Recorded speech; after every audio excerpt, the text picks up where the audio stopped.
Chapter 94. Old Ted Collins gave Mike a half wave as he punched his time card. Mike remained motionless, staring at the floor. Henry was on the dock, helping Craig unload the last of the oranges. He was thrilled to have a job, but felt wary about what he told his new boss. He hoped he didn't break anyone's confidence. He was afraid he did, since he told Mike everything. It made him feel better, but part of him screamed, "You just made the biggest mistake of your life." When he was through, Mike told him to make out a time card so he could punch in. Craig would show him where the lockers were. He needed to put his cell phone in one. After Dan tried to destroy his desk, stock workers weren't allowed to have them on shift. They could check them on break. Henry complied. He saw a scary look in Mike's eyes. It said murder. Merle watched the boys in his side view mirror. He could barely contain his rage. The strange woman was gone. He thanked her for the fifth, although he didn't know why. He didn't want it. The bottle sat on the floor, empty. Waiting for the boys to finish was torture. The more he thought about the time it took to pull off a few pallets, the more he wanted to break some heads. Merle watched as the larger boy stood back and the smaller boy lifted an empty pallet to turn it over. He lost his balance. The pallet flipped, or rather flew, over. It sailed off the dock and hit the trailer. A loose nail dug a deep groove down the aluminum side. Merle's mind snapped. He believed he would have to pay for that. It would cost him more than he made on this trip. He exploded out of the cab.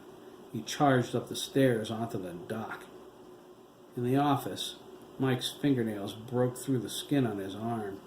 He didn't realize he was squeezing so hard. What he felt was beyond description. Everything fell into place so grossly perfect. His emotions were a raging hurricane. He drowned in his hatred for his brother, the loss he felt when his father died in front of him, the beatings Craig endured, the tears Henry cried a few minutes ago, the strain on his mother's face when she went to work in his father's place, and the pain of the children assaulted by the farmer. They formed a picture in his mind. His hatred had a face. That face belonged to Hiram Milliken. Mike caught movement out of the corner of his eye. He looked up. He watched Merle Wrightwood shove Henry onto the concrete floor and reach for Craig. Mike stared at this with an odd expression on his face. Merle twisted Craig's arm up, almost lifting him off the ground. Craig cried out for help. Mike's thoughts snapped into focus. Good Lord, this is really happening. Mike jumped up, practically foaming at the mouth. He kicked his office door off the hinges. He charged Merle, grabbed him by his hair, and delivered repeated punch into his stinking, dirty, rotten, no-good face. Merle's mouth was bleeding. His breath reeked of alcohol. He struggled to pull away. Mike launched him off the dock.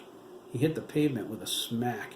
"You bastard!" Mike yelled. "Touch my nephew! I'll kill you!" "Dead," Merle whispered, struggling to his feet. His hands bled where he landed on them. His pants were split open at the knee. "You're dead." Merle stumbled to the cab.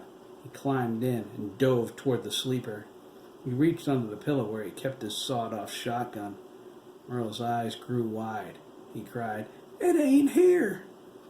He slipped into his chair and started the motor, his vision doubling. He had money. He had a Visa card. They took his gun. I'll get another one. Then I'm a-comin' back, and they're all dead. Miss Adler watched from the side of the building, her eyes glowing. "Timing is everything," she said. She clenched her fists.